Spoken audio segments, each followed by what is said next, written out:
മലയാള സിനിമയെ അമ്പരപ്പിച്ചുകൊണ്ടാണ് വാഴ 3 എന്ന ചിത്രത്തിന്റെ അനൗൺസ്മെന്റ് പോസ്റ്റർ കഴിഞ്ഞ ദിവസം പുറത്തിറങ്ങിയത്. പോസ്റ്റർ കണ്ട ഭൂരിഭാഗം പേരും ഒരേ സ്വരത്തിൽ പറഞ്ഞു, ആഹാ ഇത് കൊള്ളാമല്ലോ.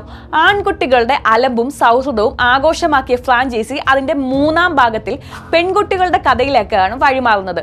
വിപിൻ ദാസിന്റെ ഈ പുത്തൻ പരീക്ഷണം വലിയ ആവേശത്തോടെയാണ് സിനിമാ പ്രേമികൾ ഏറ്റെടുത്തത്. എന്നാൽ ഈ ആവേശത്തിനൊപ്പം തന്നെ നമ്മെ അമ്പരപ്പിക്കുകയും അല്പം ഭയപ്പെടുത്തുകയും ചെയ്യുന്ന മറ്റൊരു കാഴ്ച കൂടി പോസ്റ്ററിന് താഴെ ദൃശ്യമായി.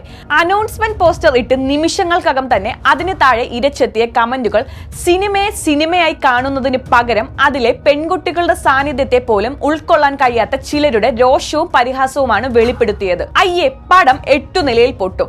പെണ്ണുങ്ങളാണെങ്കിൽ സെന്റി അടിച്ച് ബോർ അടുപ്പിക്കും. ബോയ്സ് തന്നെ മതിയായിരുന്നു. ഇനിയിപ്പോൾ കുടുംബശ്രീ പുരാണമായിരിക്കും.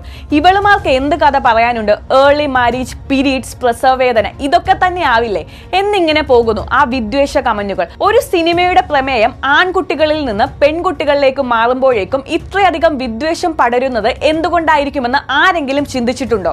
ചിത്രം തിയേറ്ററിൽ എത്തുന്നതിന് മുൻപേ പരാജയപ്പെടുമെന്നും വിധി എഴുതുന്നതിന് പിന്നിൽ പ്രധാനമായി പ്രവർത്തിക്കുന്നത് ജെൻഡർ മാറ്റത്തോടുള്ള കടുത്ത അസഹിഷ്ണുതയാണ്. ആൺകുട്ടികളുടെ വാഴത്തരങ്ങൾ കൈയടിച്ച് ആഘോഷിച്ചവർക്ക് പെൺകുട്ടികളുടെ കഥ വരുമ്പോൾ ഉണ്ടാകുന്ന ഈ അസ്കിത യഥാർത്ഥത്തിൽ സമൂഹത്തിന്റെ കാഴ്ചപ്പാടിലെ പരിമിതികളെയാണ് തുറന്നുകാട്ടുന്നത്. പെൺകുട്ടികളുടെ ജീവിതത്തെ വെറും സെന്റിമെന്റ്സ് അല്ലെങ്കിൽ ക്ലീഷേ വിഷയങ്ങളിലേക്ക് മാത്രം ഒതുക്കി നിർത്താനുള്ള ഈ പ്രവണത അങ്ങേയറ്റം ദൗർഭാഗ്യകരമെന്ന് തന്നെ പറയാം. വിദ്വേഷ കമന്റുകൾ പരിശോധിച്ചാൽ അവയിൽ ഭൂരിഭാഗവും മെയിൽ ഈഗോ ട്രിഗർ ആയതിന്റെ ഫലമാണെന്ന് വ്യക്തമാകും.